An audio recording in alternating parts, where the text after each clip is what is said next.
Capítulo B. Comienza la gran batalla cósmica. Apocalipsis 12, 1-17. Al llegar al capítulo 12, parece que buena parte de lo que Juan ve son los elementos del tercer ay, que se anunció en 11-14. Al mismo tiempo que las dimensiones cósmicas de su visión van aumentando, aparecen también nuevos personajes y símbolos. Es de notar que entre los símbolos de los próximos capítulos hay dos mujeres, una que representa al pueblo de Dios, y otra que representa al reino de este mundo. Ahora un dragón o serpiente viene a ocupar un lugar céntrico en la escena, junto a otros grandes monstruos, y todos ellos representan el poder del mal. Todo esto lleva al fin de la creación tal como la conocemos. Aparecen los portentos. Apocalipsis 12, 1-6. Superíndice 1. Apareció en el cielo una gran señal, una mujer vestida del sol, con la luna debajo de sus pies, y sobre su cabeza una corona de 12 estrellas. Superíndice 2. Y estando encinta, clamaba con dolores de parto, en la angustia del alumbramiento. Superíndice 3. También apareció otra señal en el cielo, he aquí un gran dragón escarlata, que tenía 7 cabezas y 10 cuernos, y en sus cabezas 7 diademas, y su cola arrastraba la tercera parte de las estrellas del cielo, y las arrojó sobre la tierra. Y el dragón se paró frente a la mujer que estaba para dar a luz, a fin de devorar a su hijo tan pronto como naciese. Ella dio a luz un hijo varón, que regirá con vara de hierro a todas las naciones, y su hijo fue arrebatado para Dios y para su trono. Y la mujer huyó al desierto, donde tiene lugar preparado por Dios, para que allí la sustenten por 1260 días. ¿Quién es esta mujer? Leyendo todo el pasaje, se pueden sugerir varias posibilidades. Puede simbolizar a Israel, tan frecuentemente perseguido y casi totalmente destruido, pero que, sin embargo, dará a luz al Mesías. Puede simbolizar a María, la madre de Jesús. Puede simbolizar a la Iglesia, puesto que más adelante, en el versículo 17, se dirá que el dragón hará guerra contra su descendencia. Lo más probable es que el simbolismo sea complejo y tenga varias dimensiones. Esta mujer es el pueblo de Dios, que incluye a Israel, a María y a la Iglesia. María es el vínculo biológico entre Israel y la Iglesia, lo cual indica que la obra redentora de Dios no es un nuevo comienzo radical, abandonando lo viejo. Los 12 apóstoles son también un vínculo semejante con el pueblo del pacto, y las 12 estrellas en la corona de la mujer parecen apuntar hacia ellos. Al final del Apocalipsis volveremos a encontrar el énfasis en el lugar de los apóstoles como vínculo entre lo viejo y lo nuevo, a 21, 12-14. La mujer está, vestida del sol, con toda su luminosidad. Es un ser celestial. Pero cuando se la presenta está sufriendo dolores de parto. A fin de entender el alcance de estos versículos para su primera audiencia, sumida como estaba en las escrituras hebreas, tenemos que recordar algunos puntos específicos del Génesis, las maldiciones sobre la serpiente, la mujer, el varón y la tierra, todo a consecuencia del pecado. En el caso de la mujer, tendrá que sufrir dolores en el parto. Luego esta mujer cósmica, con todo y estar vestida del sol, es también una mujer que vive bajo las maldiciones del pecado. A ella se enfrenta un gran dragón, también de proporciones cósmicas. Esta serpiente o dragón tiene 7 cabezas y 10 cuernos, y todas las cabezas están coronadas. Tales imágenes nos recuerdan el capítulo 7 de Daniel, donde ve 4 grandes bestias que salen del mar, de las cuales la última tiene 10 cuernos. Esas bestias representan reinos cuyo gobierno es demoníaco y aterra al pueblo de Dios. Ahora aquí, en la visión de Juan, hay un dragón cuyo gobierno es peor y más poderoso. En tiempos de Juan, era Roma quien encabezaba tal gobierno. Pero en sus dimensiones cósmicas este dragón es mucho mayor, pues puede destruir no solamente la tierra, sino también las estrellas. El dragón se opone directamente a la mujer, y está en espera del nacimiento de su hijo para devorarlo. Buenos conocedores de Génesis 3, los primeros receptores del Apocalipsis no se sorprenderían ante tal oposición. La maldición sobre la serpiente en Génesis 3 incluye el anuncio del conflicto entre la serpiente y la descendencia de la mujer. Si por un lado la serpiente le morderá el talón a la mujer, la descendencia de la mujer aplastará la cabeza de la serpiente. La Iglesia veía en esto una profecía del triunfo de Jesús sobre el mal. La Iglesia antigua frecuentemente se refería a María, la madre de Jesús, como la segunda Eva. Su hijo desharía el mal hecho por la primera Eva y su descendencia. Esto es paralelo al uso que Pablo hace del tema del primer Adán y el segundo, en Romanos 5:14. En pinturas medievales y posteriores, frecuentemente se presenta a María como la mujer vestida del sol, con una corona de 12 estrellas y de pie sobre la luna. Esto es una interpretación demasiado estrecha de lo que Juan dice, ya que el portento que se describe en Apocalipsis va mucho más allá de la persona de María. Y, del lado contrario, el intento por parte de muchos de dejar a María fuera de este cuadro es también una interpretación demasiado estrecha. Para la Iglesia antigua, María es símbolo tanto de la restauración de Eva como del comienzo de la Iglesia.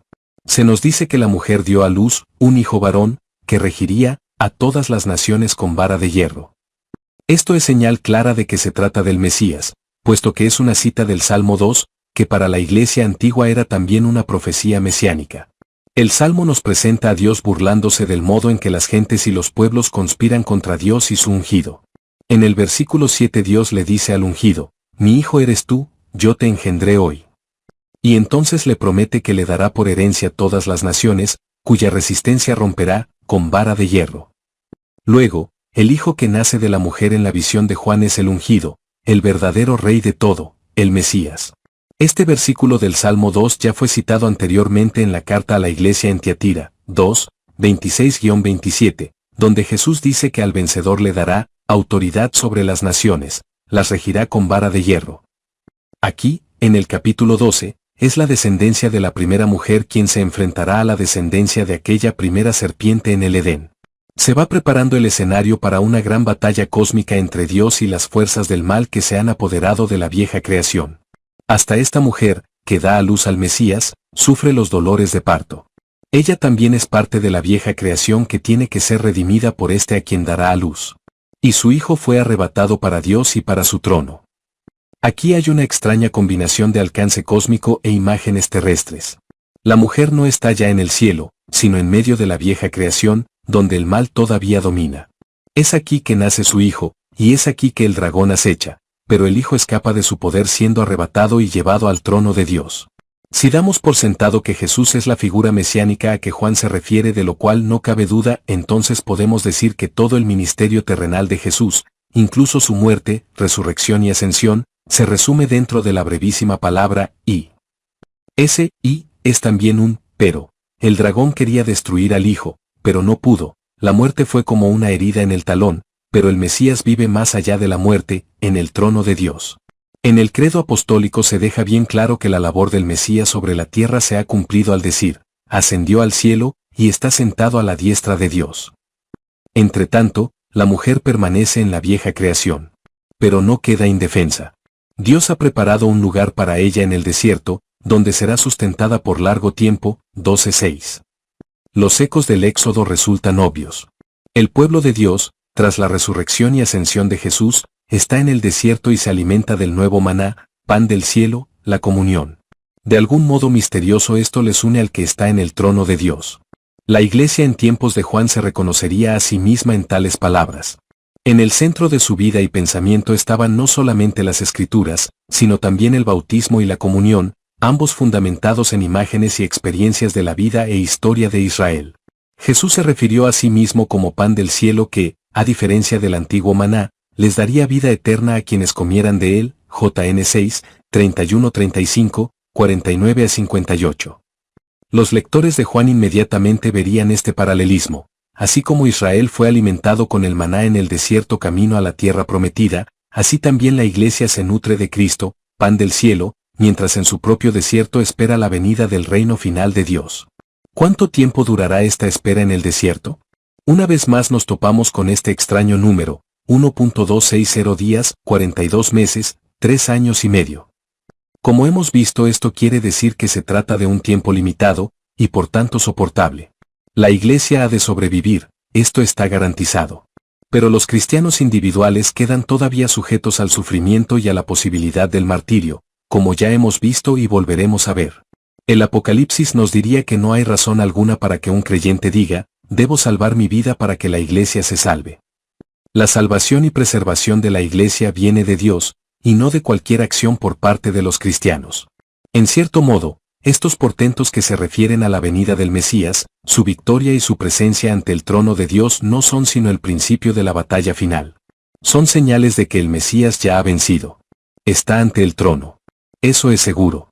Pero el dragón todavía está suelto. La batalla celestial, Apocalipsis 12, 7-12. Después hubo una gran batalla en el cielo. Miguel y sus ángeles luchaban contra el dragón, y luchaban el dragón y sus ángeles, pero no prevalecieron, ni se halló ya lugar para ellos en el cielo. Y fue lanzado fuera el gran dragón, la serpiente antigua, que se llama Diablo y Satanás, el cual engaña al mundo entero, fue arrojado a la tierra, y sus ángeles fueron arrojados con él. Superíndice 1. Entonces oí una gran voz en el cielo, que decía, ahora ha venido la salvación, el poder y el reino de nuestro Dios, y la autoridad de su Cristo, porque ha sido lanzado fuera el acusador de nuestros hermanos, el que los acusaba delante de nuestro Dios día y noche. Superíndice 1. Y ellos le han vencido por medio de la sangre del Cordero y de la palabra del testimonio de ellos, y menospreciaron sus vidas hasta la muerte. Superíndice 1. Superíndice 2. Por lo cual alegraos, cielos, y los que moráis en ellos. Ay de los moradores de la tierra y del mar. Porque el diablo ha descendido a vosotros con gran ira, sabiendo que tiene poco tiempo. La escena cambia y se presenta un nuevo personaje, Miguel. El dragón está en el cielo junto a sus ángeles, enfrentándose al ángel Miguel y a sus ángeles. Esto no quiere decir que la victoria del Mesías no valga, o que todo dependa de la victoria de Miguel sobre el dragón. Al contrario, precisamente porque el Mesías ha escapado del poder del dragón y le ha vencido, ahora es necesario seguir a esa victoria con un proceso que se deshaga de todo resto del poder del dragón. Antes de la victoria del Mesías, el dragón tenía gran poder. Ahora, porque ha sido herido de muerte, tanto él como sus huestes serán derrotados. La batalla es breve y contundente. El dragón y su ejército ya no pueden nada, y Miguel y sus ángeles le derrotan. Pero esa derrota tiene lugar solamente en el cielo. Todavía hay batallas que pelear en la tierra, aunque aquí también se sabe ya quién resultará vencedor. Cuán extraño nos parece esto de que el dragón, o la serpiente, o el diablo, o Satanás estén en el cielo. ¿Quién es este Satanás? Ciertamente, nada es totalmente independiente de Dios. Todo cuanto hay fue creado por Dios, y cuanto Dios hizo, Dios vio que era bueno. Tradicionalmente pensamos que Satanás es un ángel caído, creado por Dios, pero que utilizó para mal la libertad que Dios le dio. En tal caso, bien podríamos pensar que tal ángel estaría fuera del cielo desde mucho tiempo antes, quizá desde antes de la creación de esta tierra y sus habitantes. La serpiente en el Edén muestra que el diablo ya había caído y seguía activo. Pero cuando leemos toda la Biblia, la cuestión no es tan sencilla. En Lucas 10:18, cuando los 70 discípulos salen a anunciar el Evangelio del Reino, Jesús dice, yo veía a Satanás caer del cielo como un rayo. En Hebreos 9:32, se nos dice que fue necesario que las cosas celestiales fueran purificadas por el sacrificio de Cristo. Los poderes del mal no han corrompido solamente la tierra, sino que también han perturbado el cielo. La obra del Mesías no fue solamente librar a la tierra del pecado, sino también purificar el cielo mismo. Pero todo esto hay que colocarlo en el contexto del poder y providencia de Dios. El mal no está jamás fuera de todo control por parte de Dios, y es solamente el poder de Dios lo que puede vencer al mal. La obra del Mesías es obra de Dios, poniéndole fin al dominio del mal. Pero antes de llegar a este punto, el poder del mal se manifiesta en toda la creación, incluso esa parte de la creación que llamamos cielo. Ahora el Mesías ha vencido. Su tarea ha sido completada. El cielo ha sido purificado. ¿Quién es Miguel? En las visiones de Daniel, DN 10, 18-20, es el jefe de las huestes de Dios. Su tarea específica es proteger al pueblo de Dios del dragón y de sus ángeles. En Judas 9 se le llama arcángel, y se dice que disputaba con el diablo por el cuerpo de Moisés. Ahora un himno acerca de la mujer y el dragón se introduce en la narración. No es posible saber si es un himno que Juan ya conocía y que se empleaba en las iglesias, o si es un himno que le es dado en la visión misma. En todo caso, va directamente al meollo de la cuestión. Como hemos visto en todo lo que antecede, las visiones de Juan frecuentemente incluyen himnos. Estos himnos señalan el gran gozo y celebración que hay en el cielo. En particular, celebran la victoria del Mesías. El que ha sido expulsado del cielo, el diablo, se llama aquí el acusador. Le lleva a Dios acusaciones contra los fieles. También trata de tentarles para que se aparten de los caminos de Dios y así poder acusarles de infidelidad. En el huerto de Edén, la serpiente tienta a Adán y Eva a comer del fruto prohibido. En 1 Crónicas 21:1, Satanás convence a David a hacer un censo de Israel para asegurarse de que tiene las fuerzas para vencer al enemigo, y no dejar la victoria en manos de Dios. En los primeros 2 capítulos de Job, Satanás acusa a Job de ser fiel solamente porque todo marcha bien. Entonces Dios permite que Satanás aflija a Job precisamente para mostrar su fidelidad. Job insiste en su inocencia, pero descubre que ante el Todopoderoso afirmar nuestra propia inocencia es hablar de lo que no entendemos. Job 42, 1-3. En la visión de Zacarías, Zac 3:1-2, Satanás es el acusador ante el sumo sacerdote. Pero, en lugar de escuchar tales acusaciones, Dios reprende a Satanás y perdona la culpa del pueblo. En otras palabras, lo que salva al pueblo no es su inocencia, sino el perdón de Dios. Satanás anuncia su culpa. Dios anuncia su perdón. Este es el mismo patrón que vemos en este himno. Satanás es el acusador de nuestros hermanos, que los acusaba delante de nuestro Dios día y noche. La respuesta no es que sean inocentes y se les haya acusado falsamente. La respuesta del himno es que han vencido por medio de la sangre del Cordero. Viven gracias al perdón que ha sido dado mediante Cristo. Lo que es más, estos que menospreciaron sus vidas hasta la muerte, no lo hicieron para que se les perdonara, sino porque se les había perdonado. Esto es el corazón mismo del Evangelio. El himno continúa. En 12:12 se declara tajantemente la diferencia entre quienes han sido liberados del poder del mal y quienes todavía están con sus cadenas. El cielo puede regocijarse porque los poderes del mal han perdido su poder. Satanás ha sido expulsado. Pero ha sido lanzado a la tierra, y por tanto aquí no es todavía el momento para el mismo regocijo. La tierra y el mar ahora tendrán que enfrentarse al diablo y sus huestes, que ya saben de la victoria del Cordero.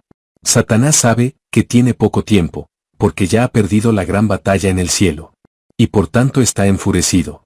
Un tema que aparece de varios modos en todo el Apocalipsis es la pregunta: si ya Cristo es el vencedor, ¿por qué es que nuestra vida en el mundo se nos hace más difícil cada día?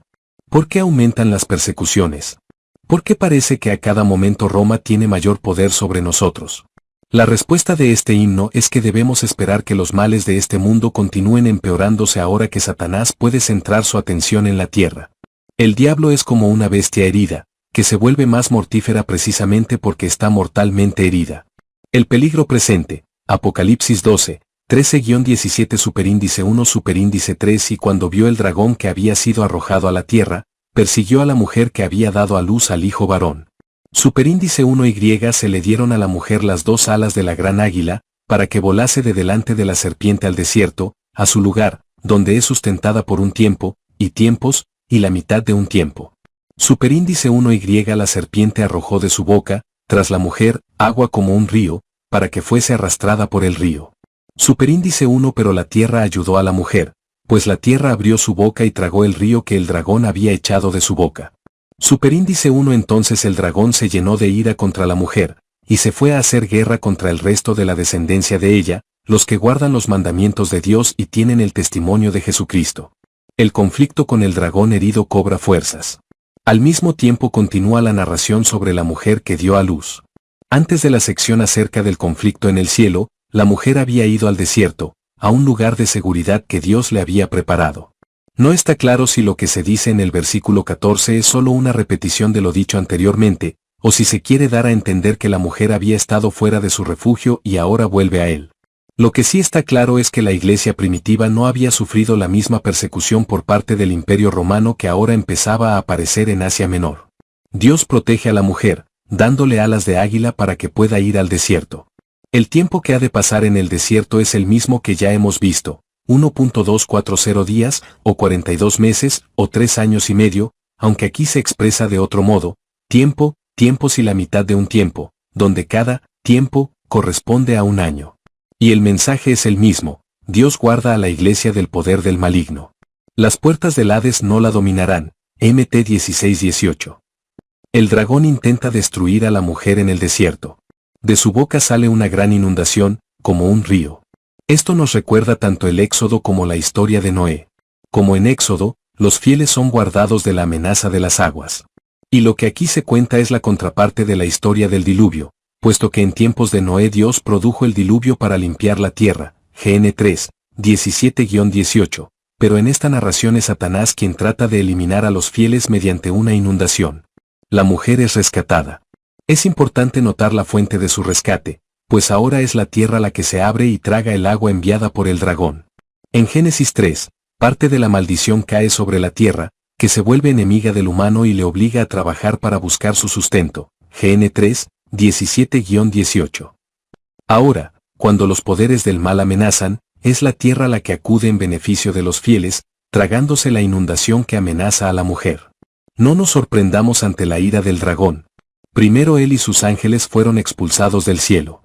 Entonces trató de atacar a la mujer que era símbolo de los fieles en la tierra, pero no lo logró porque hasta la tierra, que antes estuvo en manos del diablo, se negó a participar en sus intenciones. Estos últimos versículos del capítulo 12 crean el escenario para los capítulos dramáticos que siguen. El dragón todavía no se da por vencido. Recordemos que en el himno en 12:12 tanto el mar como la tierra sufrirán un ¡ay!, pues el dragón ha sido expulsado del cielo y caído sobre ellos. Ahora el dragón está a punto de dar su próximo paso contra los fieles en la tierra. La ira del dragón se dirige ahora contra los más vulnerables, los hijos de la mujer, los fieles que están en la tierra, quienes guardan los mandamientos de Dios, quienes permanecen fieles en su testimonio de Jesús. Estos son los próximos que sufrirán la ira del dragón. Es a ellos que todo el Apocalipsis se dirige, y les explica por qué los poderes del mal se han volcado sobre ellos. Tales poderes se describirán más plenamente en los próximos capítulos. Capítulo 7 comienza el conflicto en la tierra. Apocalipsis 13, 1, 14. 20 El centro del conflicto se mueve ahora en un tiempo y lugar que serían mejor conocidos por los primeros lectores del libro que Juan les envía. Mientras en el capítulo 12 la visión tenía dimensiones cósmicas, estos capítulos que siguen, al tiempo de se refieren a bestias sobrenaturales y grandes conflictos, se ocupan también de las condiciones políticas y religiosas en que vivían aquellas iglesias a que el libro se dirige. Pero la mayoría de esas referencias son algo crípticas, en parte porque se trata de visiones y en parte porque tratan sobre asuntos políticos que podrían ser peligrosos. La bestia que sube del mar, Apocalipsis 13, 1-10. Al empezar este capítulo, se hace necesaria una aclaración. El verbo que aparece al principio del capítulo, me paré, en algunos manuscritos antiguos dice, se paró. La RVR prefiere, me paré, pero otras versiones prefieren, se paró. En el primer caso, es Juan quien se para a la orilla del mar, mientras que en el segundo es el dragón. Ahora bien, puesto que las divisiones en capítulos y versículos no aparecen en los manuscritos antiguos, sino que son creación posterior, la división entre capítulos variará según se traduzca como se paró o como me paré. La RVR entiende que el sujeto de este verbo es Juan, y por tanto lo pone al principio del capítulo 13. Pero las versiones que entienden que el sujeto es el dragón incluyen entonces un versículo 18 que dice, se paró sobre la arena del mar. Y entonces el capítulo 13 empezaría diciendo, y vi subir del mar. La cuestión no es de mucha importancia, pues en todo caso, sea lo uno o lo otro, la acción tiene lugar en la misma costa. Lo señalamos aquí para aclarar alguna confusión que pueda surgir debido a la diferencia entre unas Biblias que tienen un versículo 12-18 y otras que no lo tienen. Superíndice 1 me paré sobre la arena del mar, y vi subir del mar una bestia que tenía 7 cabezas y 10 cuernos, y en sus cuernos 10 diademas, y sobre sus cabezas, un nombre blasfemo. Superíndice 2 y la bestia que vi era semejante a un leopardo, y sus pies como de oso, y su boca como boca de león. Y el dragón le dio su poder y su trono, y grande autoridad. Superíndice 3 vi una de sus cabezas como herida de muerte, pero su herida mortal fue sanada, y se maravilló toda la tierra en pos de la bestia, y adoraron al dragón que había dado autoridad a la bestia, y adoraron a la bestia, diciendo, ¿quién como la bestia, y quién podrá luchar contra ella? También se le dio boca que hablaba grandes cosas y blasfemias, y se le dio autoridad para actuar 42 meses. Y abrió su boca en blasfemias contra Dios, para blasfemar de su nombre, de su tabernáculo, y de los que moran en el cielo. Y se le permitió hacer guerra contra los santos, y vencerlos. También se le dio autoridad sobre toda tribu, pueblo, lengua y nación. Y la adoraron todos los moradores de la tierra cuyos nombres no estaban escritos en el libro de la vida del Cordero que fue inmolado desde el principio del mundo. Si alguno tiene oído, oiga. Superíndice 1 si alguno lleva en cautividad, va en cautividad. Si alguno mata a espada debe ser muerto. Aquí está la paciencia y la fe de los santos. Ahora aparece una bestia que sube del mar. Es posible que el dragón la haya convocado, o quizás surgió espontáneamente. Lo que sí está claro es que el dragón controla a esta bestia. Por tanto, es posible pensar que el dragón la convoca del mar para que le sirva. La descripción de la bestia es importante porque se asemeja al dragón. El cuerpo de la bestia combina elementos de todas las bestias de la visión de Daniel, DN 7, 3-7. La bestia que sale del mar es entonces agente del dragón. La bestia representa al Imperio Romano, de manera semejante a como las bestias en la visión de Daniel representaban a los poderes políticos que pretendían destruir al pueblo de Dios. Recordemos que desde el punto de vista de Asia Menor los romanos venían a través del mar. Viendo sus navíos aproximarse parecería que salían del mar. Juan une las imágenes de Daniel con las realidades del Imperio Romano y de la provincia de Asia en sus propios días. Quien le da poder y autoridad a la bestia del mar es el dragón. Las estructuras políticas y sociales no son necesariamente agentes del mal. Pero el Imperio Romano, en su servicio a la idolatría, la explotación y la corrupción, se ha vuelto agente del mal, agente del dragón. Tal no fue siempre el caso. Pablo escribió líneas positivas acerca del Imperio Romano cuando llamó a los creyentes a obedecer a sus autoridades, Rom 13, 6-7, como cuando afirmó su propia ciudadanía romana, HCH 1637, 22, 25-29. Pero hacia finales del siglo I los emperadores empezaron a cambiar en cuanto a lo que reclamaban para sí y lo que decían ser. Ahora empezaban a reclamar derechos y honores divinos, y desde el punto de vista cristiano esto era inaceptable. Juan describe a la bestia en una especie de paralelismo con el cordero, de igual manera que el dragón es paralelo y contrario a Dios. El cordero ha recibido poder y autoridad como agente de Dios para crear un pueblo redimido. La bestia del mar es el agente del dragón para destruir a ese pueblo creando una sociedad irredenta, y para eso ha recibido del dragón poder y autoridad. El cordero murió y resucitó. La bestia ha recibido una herida mortal, pero ha sanado.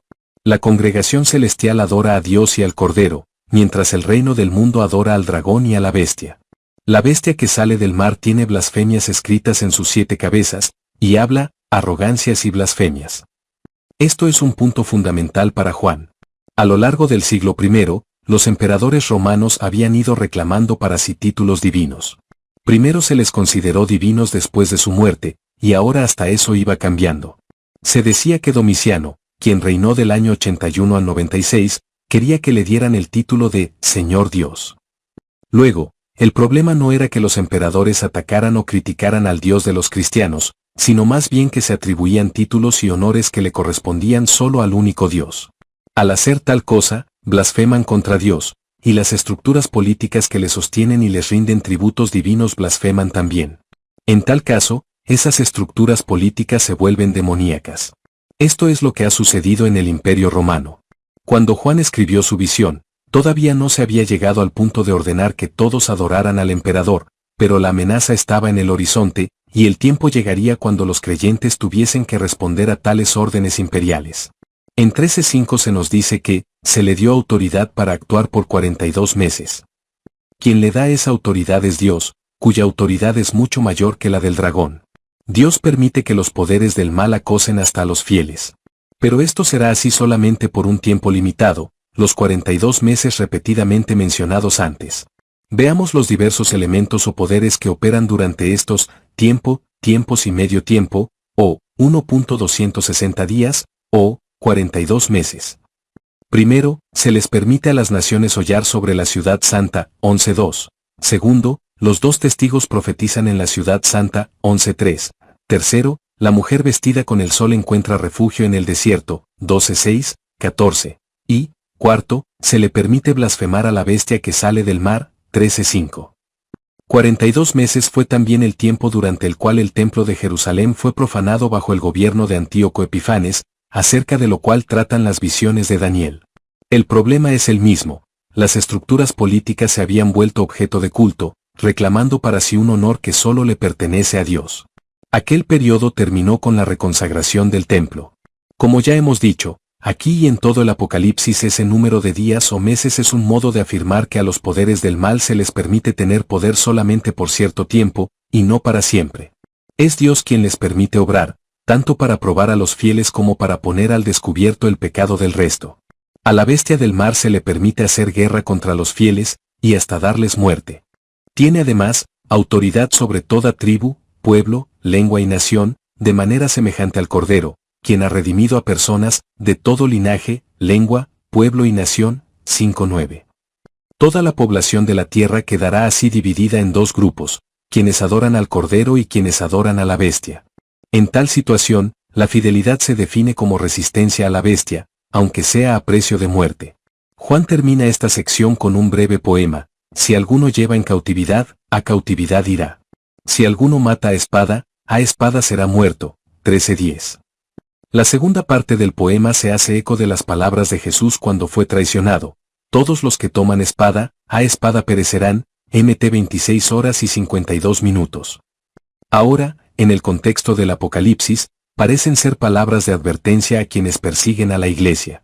Pero todo el pasaje tiene fuertes reminiscencias de Jeremías, quien dice algo parecido dos veces.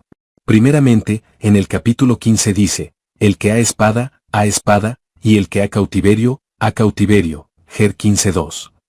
Y luego repite prácticamente las mismas palabras, Jer 43 horas y 11 minutos. En el primer caso estas palabras son parte de una profecía antes del exilio. En el segundo, son palabras contra quienes se han refugiado en Egipto pensando que de ese modo van a escapar de las consecuencias de la invasión babilónica, advirtiéndoles que su fuga será en vano, pues Babilonia llevará a Egipto los mismos estropicios de los que han huido. En Apocalipsis 13, 8-10, se llama a aquellos cuyos nombres están escritos en el libro de la vida, desde el principio del mundo, a perseverar por el tiempo, los 42 meses, que durará el poder del mal. Si su destino es la cautividad o la muerte a espada, ese destino se cumplirá. Como aquellos fugitivos que mucho antes huyeron a Egipto, ellos tampoco podrán escapar de las tribulaciones que los poderes del mal traerán sobre ellos. La bestia que sale de la tierra, Apocalipsis 13, 11-18 superíndice 1. Después vi otra bestia que subía de la tierra, y tenía dos cuernos semejantes a los de un cordero, pero hablaba como dragón. Superíndice 1 superíndice 2 y ejerce toda la autoridad de la primera bestia en presencia de ella, y hace que la tierra y los moradores de ella adoren a la primera bestia, cuya herida mortal fue sanada. Superíndice 1 superíndice 3 también hace grandes señales, de tal manera que aún hace descender fuego del cielo a la tierra delante de los hombres. Superíndice 1y engaña a los moradores de la tierra con las señales que se le ha permitido hacer en presencia de la bestia, mandando a los moradores de la tierra que le hagan imagen a la bestia que tiene la herida de espada, y vivió. Superíndice 1y se le permitió infundir aliento a la imagen de la bestia, para que la imagen hablase e hiciese matar a todo el que no la adorase. Superíndice 1 y hacía que a todos, pequeños y grandes, ricos y pobres, libres y esclavos, se les pusiese una marca en la mano derecha, o en la frente. Superíndice 1y que ninguno pudiese comprar ni vender, sino el que tuviese la marca o el nombre de la bestia, o el número de su nombre. Superíndice 1 aquí hay sabiduría. El que tiene entendimiento, cuente el número de la bestia, pues es número de hombre. Y su número es 666. Ahora aparece otra bestia, y con ello la degradación va en aumento. Esta bestia sale de la tierra, y no del mar. Esta bestia también está sometida al poder del dragón, pero por mediación de la bestia que sale del mar. Su tarea es hacer que la tierra y sus habitantes adoren a la primera bestia. Si la primera bestia representa las estructuras políticas del Imperio Romano que se han apropiado de títulos y autoridad que le corresponden solamente a Dios, entonces esta segunda bestia representa las estructuras locales tanto políticas como religiosas que apoyan el culto al emperador y a la misma Roma. Esto incluiría no solamente a los sacerdotes y líderes de tales cultos, sino también las muchas instituciones en Asia Menor que de diversos modos mostraban su simpatía o su apoyo al culto al emperador. La bestia sube de la tierra porque es la manifestación autóctona del poder del dragón, mediado por la bestia que sale del mar. La bestia que sube de la tierra tenía dos cuernos semejantes a los de un cordero, pero hablaba como un dragón. Los poderes del mal imitan a los del bien, y hasta se hacen pasar por ellos. Aparentemente la principal tarea de esta bestia de la tierra es proclamar la divinidad de la bestia que sale del mar y llamar a todos a servirle y adorarle. Si entonces comparamos esto con lo que se ha dicho antes, vemos que hay dos listas que son contraparte la una de la otra. De un lado están Dios, el Cordero y los dos testigos, del otro están el dragón, la bestia que sube del mar y la bestia que sale de la tierra. Y las dos listas son paralelas. A imitación de los dos testigos, la bestia de la tierra llama a la adoración y hace señales y maravillas, particularmente con fuego. Lo que es más, esta bestia tiene buen éxito en lo que pretende. Hace que se construyan imágenes de la bestia que sube del mar aparentemente, del emperador, o altares a la diosa Roma, para que allí se le adore. Y hasta tiene poder para hacer que la imagen hable y exija culto de todos, bajo pena de muerte para quienes se nieguen, Sabemos de casos en que los sacerdotes de los cultos paganos se las arreglaban para hablar de tal modo que pareciera que la voz venía del Dios. En todo caso, lo importante es lo que sus palabras dicen: quien no le adore, será muerto. Para esa fecha, hacia finales del siglo I, el culto al emperador se iba haciendo cada vez más fuerte. Domiciano, quien reinaba en tiempos del Apocalipsis, se hizo construir una estatua en Éfeso cuyas ruinas dan prueba que tendría unos 7 metros de altura. A través de toda Asia Menor había templos dedicados al culto de Roma y del emperador. Esto era relativamente nuevo, y Juan da el toque de alarma.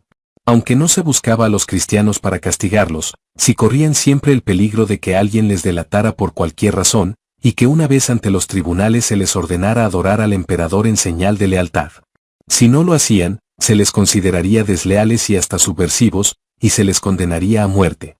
Hay otro medio que la bestia que surge de la tierra emplea: pasa a asegurar su poder y obligar a todos a adorar a la bestia que sale del mar. Entrelaza la vida religiosa y la vida económica de la comunidad de tal manera que se hace imposible participar de las estructuras económicas sin involucrarse en el culto al emperador. 13, 16-17. Esto puede referirse sencillamente a la imagen del emperador y los títulos que se le dan en las monedas. Y puede referirse también y probablemente a las prácticas religiosas que los gremios exigían de sus miembros, como se ha señalado en la introducción. En todo caso, el lenguaje respecto a la marca o sello que llevan los adoradores de la bestia es la contraparte de la señal o sello que distingue a los bautizados. 7.3. Tanto los seguidores de la bestia como los seguidores de Dios llevan el sello que les caracteriza como tales. La cuestión decisiva es entonces: ¿a quién pertenecen los seres humanos? ¿A quién le deben su lealtad última, a Dios o al emperador?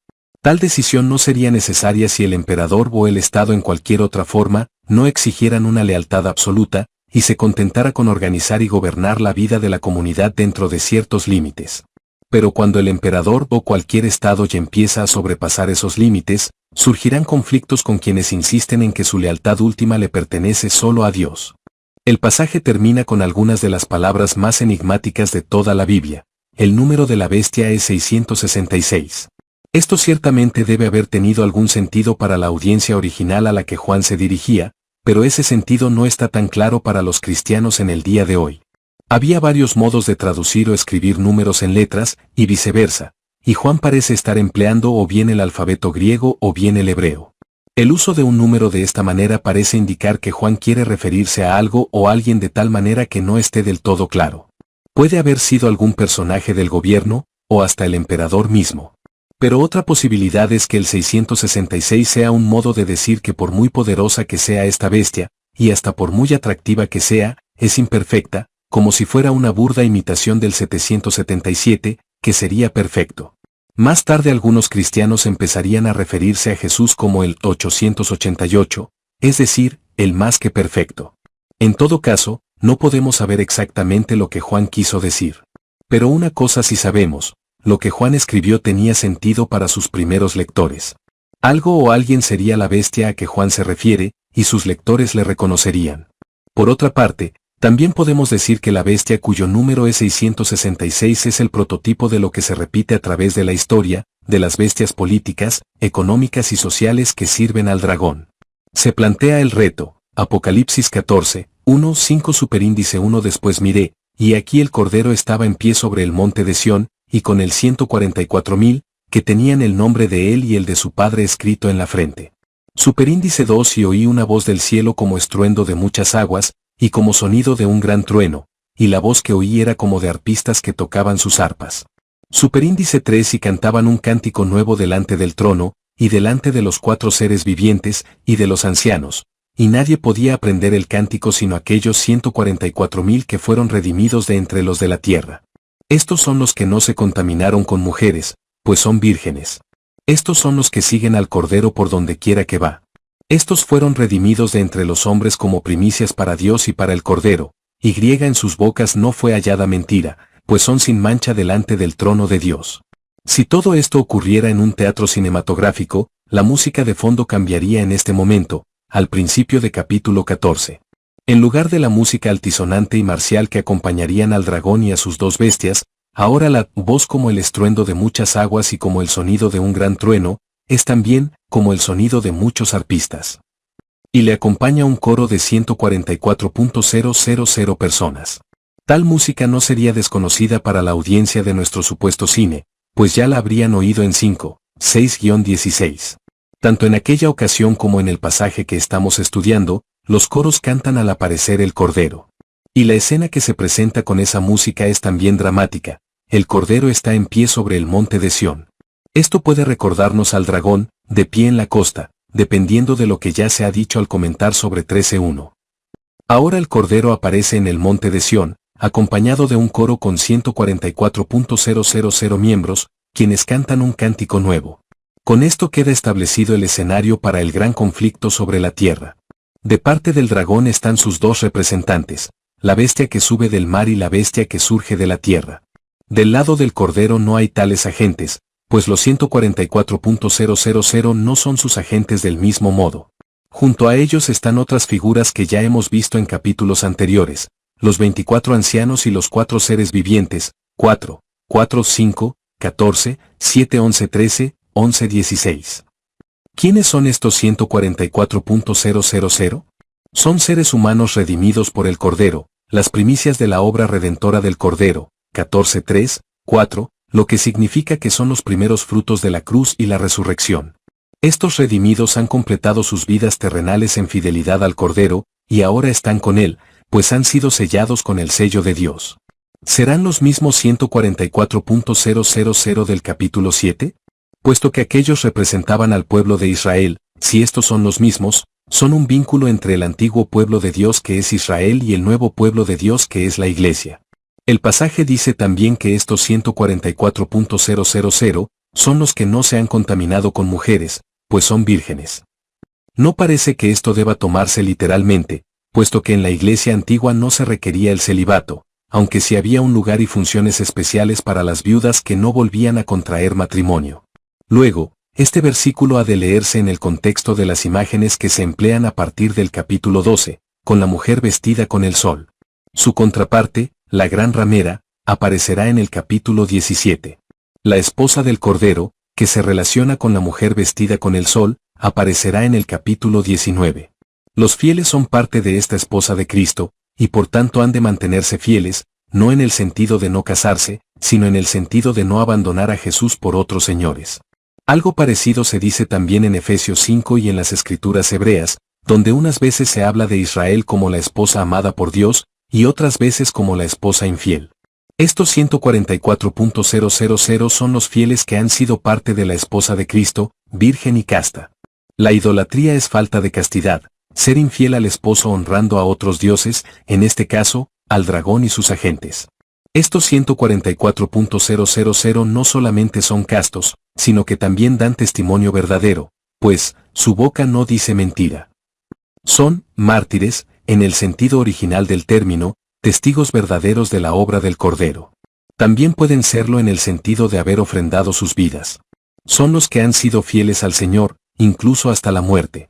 Se anuncia el juicio. Apocalipsis 14, 6-13. Vi volar por en medio del cielo a otro ángel, que tenía el evangelio eterno para predicarlo a los moradores de la tierra, a toda nación, tribu, lengua y pueblo, diciendo a gran voz, temed a Dios, y dadle gloria, porque la hora de su juicio ha llegado, y adorad a aquel que hizo el cielo y la tierra, el mar y las fuentes de las aguas. Otro ángel le siguió, diciendo, ha caído Babilonia, la gran ciudad, porque ha hecho beber a todas las naciones del vino del furor de su fornicación.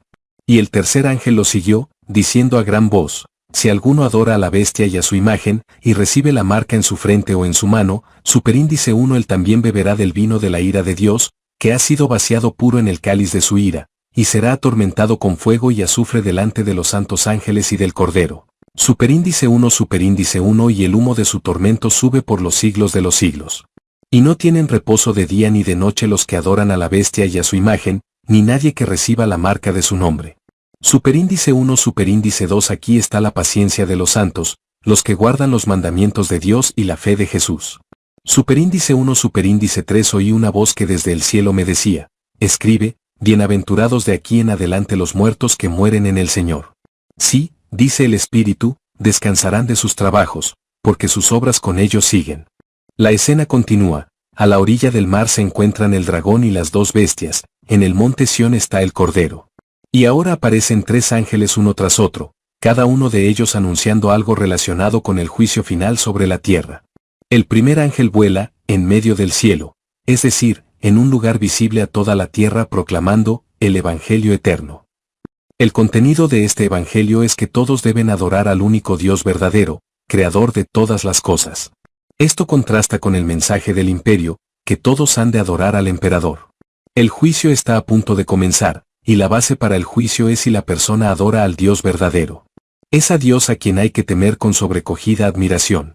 La gran tentación es temerle al emperador, o al poder del imperio, más que a Dios. También es importante notar que Dios desea que el Evangelio se siga predicando hasta el último momento antes del juicio final. La Iglesia no puede abdicar su responsabilidad misionera y evangelizadora, y dejar que el mundo siga su curso. Pero la misión no es solamente un esfuerzo humano, es también la tarea que se le ha encomendado a un ángel, para asegurarse de que todos los habitantes de la tierra puedan escuchar la verdad. Por lo general, los cristianos entienden por evangelio, el mensaje de la redención gracias a la obra de Cristo, particularmente en la cruz y la resurrección. Aquí se proclama un evangelio que ni siquiera menciona esto. Pero, puesto que el mensaje se está predicando en presencia del Cordero en su trono, todo eso se incluye y sobreentiende.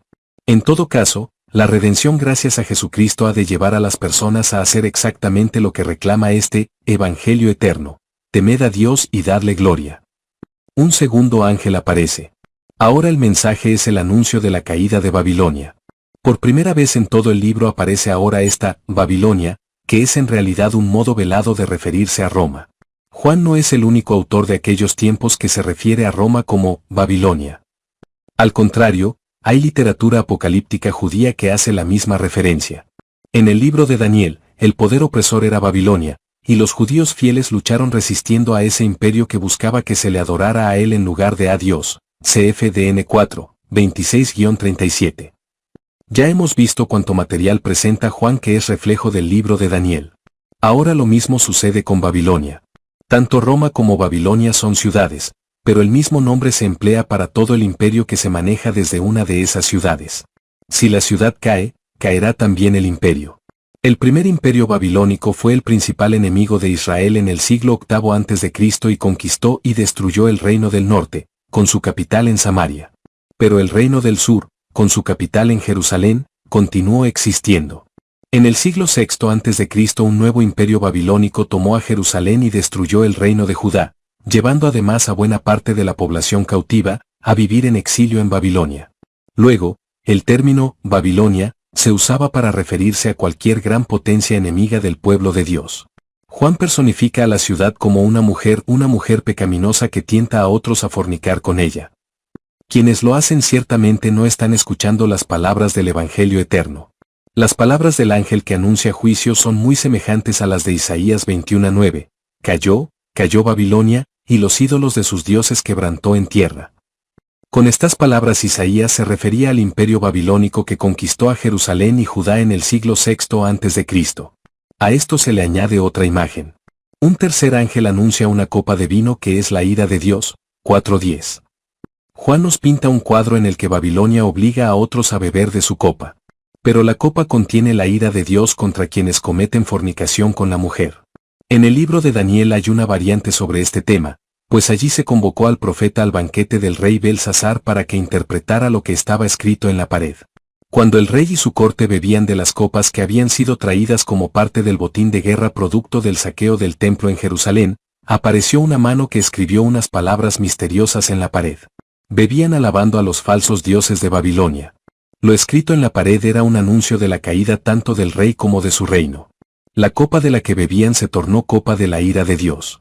La misma imagen o metáfora aparece en Jeremías 25, 15-29, donde se habla también de la copa de la ira de Dios. En este caso le fue entregada al profeta para que se la diera a beber a varias naciones. Pero el pasaje que más se parece al de Apocalipsis aparece en Jeremías 51, 7, una copa de oro embriagó a toda la tierra, fue Babilonia en la mano de Jehová. De su vino bebieron los pueblos y se aturdieron las naciones. Lo que significan las palabras del Apocalipsis es semejante. Babilonia, a lo que para Juan a finales del siglo I sería Roma, tiene una copa de vino, y el pueblo, incluso otras naciones, beben de ella. Pero es la copa de la ira de Dios, que caerá sobre quienes beben de ella. Juan le añade otro nivel a esta imagen al personificar a Roma/Babilonia como una mujer con quien otros cometen fornicación adorándola a ella más bien que al Dios verdadero. Aunque las naciones beben de la copa de la mujer, en realidad beben de la copa de la ira de Dios. En todo esto, aun sin saberlo, la misma Babilonia es agente de los designios de Dios. Es posible que algo de este uso de la imagen de una copa sea parte del trasfondo de la oración de Jesús en el huerto de Getsemaní. Si es posible, pase de mí esta copa, Mt 26 horas y 39 minutos. Para los cristianos, parte del misterio de la cruz es que Jesús bebió por nosotros de la ira de Dios que era nuestro merecido. Entonces aparece un tercer ángel. El orden en que estos ángeles aparecen es digno de notarse. El primer ángel proclamó el Evangelio y anunció el juicio. El segundo declaró la caída de Roma. Ahora el tercero proclama que todos los que adoren a la bestia serán condenados. 14:9. Lo que es más, quien haya bebido del vino de la copa de la bestia ahora tendrá que beber del vino de la ira de Dios. Y será un vino más fuerte o puro, es decir, sin mezcla de agua, como se acostumbraba entonces. Este anuncio plantea una alternativa clara: hay que adorar o a la bestia o al cordero, pero también hay que saber que la derrota de la bestia ya ha comenzado y es inevitable. El adorar a la bestia es llevar el sello de la bestia, así como los adoradores del cordero llevan el sello del cordero. Es posible interpretar estos pasajes sencillamente como una palabra de juicio contra los adoradores de la bestia. Pero es también una llamada a quienes todavía adoran a la bestia a abandonarla y adorar al cordero. El anuncio del Evangelio al comienzo del pasaje es el punto decisivo. Los adoradores de la bestia quedan advertidos de que es fútil seguirla adorando, pues su derrota es inevitable. El futuro de quienes insistan en adorar a la bestia está claro: beberán del cáliz de la ira de Dios y serán atormentados, con fuego y azufre, por los siglos de los siglos. Las últimas palabras de este tercer ángel son importantes, y en cierto modo resumen toda la advertencia anterior. No tienen reposo de día ni de noche los que adoran a la bestia y su imagen, ni nadie que reciba la marca de su nombre. No hay descanso, no hay sábado, no hay un momento para renovarse, no hay imitación alguna de la vida divina. Esto contrasta con el futuro de los fieles, que se anuncia en los últimos dos versículos de este pasaje, 14, 12-13. Estos santos perseverarán, guardando los mandamientos de Dios, y descansarán de sus trabajos, gozarán del sábado eterno. Es una promesa sellada con la palabra del Espíritu Santo: sí, dice el Espíritu. La cosecha, Apocalipsis 14, 14-20 superíndice 1. Miré, y aquí una nube blanca, y sobre la nube uno sentado semejante al Hijo del Hombre, que tenía en la cabeza una corona de oro, y en la mano una hoz aguda. Superíndice 1. Y del templo salió otro ángel, clamando a gran voz al que estaba sentado sobre la nube: mete tu hoz, y ciega, porque la hora de cegar ha llegado, pues la mies de la tierra está madura. Superíndice 1. Y el que estaba sentado sobre la nube metió su hoz en la tierra, y la tierra fue cegada. Superíndice 1. Salió otro ángel del templo que está en el cielo, teniendo también una hoz aguda. Superíndice 1. Y salió del altar otro ángel, que tenía poder sobre el fuego, y llamó a gran voz al que tenía la hoz aguda, diciendo: mete tu hoz aguda, y vendimia los racimos de la tierra, porque sus uvas están maduras. Superíndice 1. Y el ángel arrojó su hoz en la tierra, y vendimió la viña de la tierra, y echó las uvas en el gran lagar de la ira de Dios. Superíndice 2. Y fue pisado el lagar fuera de la ciudad, y del lagar salió sangre hasta los frenos de los caballos, por 1600 estadios. Ahora cambia la escena. En lugar del cordero, Juan ve a uno semejante al Hijo del Hombre. Este es un título que, siguiendo a Daniel 7, 13-13, los cristianos usaban para referirse a Jesús como quien tendrá autoridad en el juicio final. En Mateo 25, 31-46, tenemos por ejemplo el bien conocido pasaje acerca del juicio final, en el que el Hijo del Hombre y sus ángeles dominan la escena. Y en Marcos 13, 26-27, así como en el pasaje paralelo en Mateo 24, 30-31, hay unas palabras que se acercan tanto a lo que estamos estudiando que se les ha dado el título de pequeño Apocalipsis. Allí se nos dice que verán al Hijo del Hombre, que vendrá en las nubes con gran poder, y que entonces enviará a sus ángeles y juntarán a sus escogidos de los cuatro vientos. El cuadro que nos pinta el Apocalipsis nos presenta al Hijo del Hombre sentado en gloria sobre una nube, con una corona de oro indicando que Él es el Rey, y una hoz en la mano, indicando que ha llegado el tiempo de la cosecha. Como veremos en esta sección, la cosecha es doble, pues incluye trigo y uvas. El trigo representa a los fieles, quienes pertenecen a Cristo, y las uvas representan a quienes adoran a la bestia. Toda la humanidad cae en uno u otro de estos dos grupos. En otros pasajes en la Biblia se distingue entre el trigo y la paja, Mt 3:12, LC 3:17, o entre el trigo y la cizaña, Mt 13:30, pero en ambos casos se quiere decir lo mismo. La cosecha es el momento de separar lo bueno de lo malo o inútil. En el pasaje que estamos estudiando, aunque el Hijo del Hombre ha aparecido y está listo para llevar a cabo el juicio, este no comienza hasta que un ángel indica que ha llegado la hora de cegar. Este ángel sale del templo, el templo celestial, pues el de Jerusalén ya no existía, lo cual quiere decir que viene de la presencia de Dios. En Mateo 24:36, Jesús dice que el Hijo del Hombre no sabe cuándo ha de llegar el fin, sino que solo el Padre lo sabe. El ángel declara que la cosecha está madura, y la hora ha llegado de recoger el trigo. El Hijo del Hombre entonces emplea su hoz para cegar la tierra y cosechar todo el trigo. A esto sigue el juicio de los adoradores de la bestia. Lo que se cuenta es diferente, pero paralelo. Otro ángel que también sale del templo, y ahora se nos dice que se trata del templo que está en el cielo, lleva también una hoz. Este ángel espera hasta que otro ángel anuncia que ha llegado la hora. Las uvas están maduras, listas para la cosecha. Acerca de este otro ángel que anuncia que la hora ha llegado se nos dice también que tenía poder sobre el fuego, aunque no se explica más lo que esto quiere decir. Posiblemente se refiera al fuego eterno. Cuando se anuncia que la hora ha llegado, el ángel con la hoz cosecha todas las uvas y las echa en el lagar de la ira de Dios, que es donde las uvas son pisoteadas para sacarles el jugo. Nótese que quien cosecha el trigo es el Hijo del Hombre, mientras que quien cosecha las uvas es un ángel. Las imágenes en este capítulo son consistentes.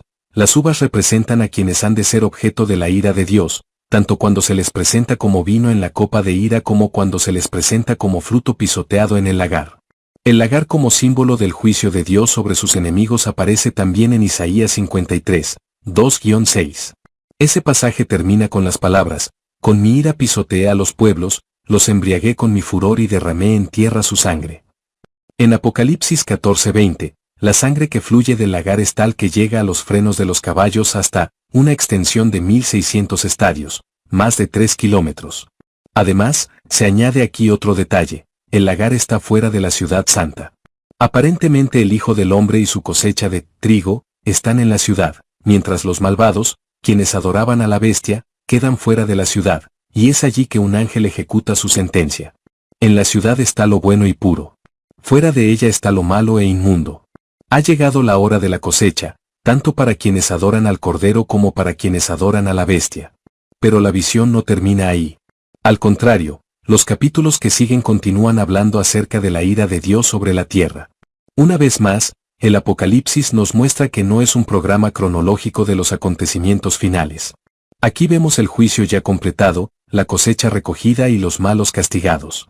Pero en los capítulos que restan los malos estarán todavía sobre la tierra, adorando a la bestia y haciendo sus fechorías.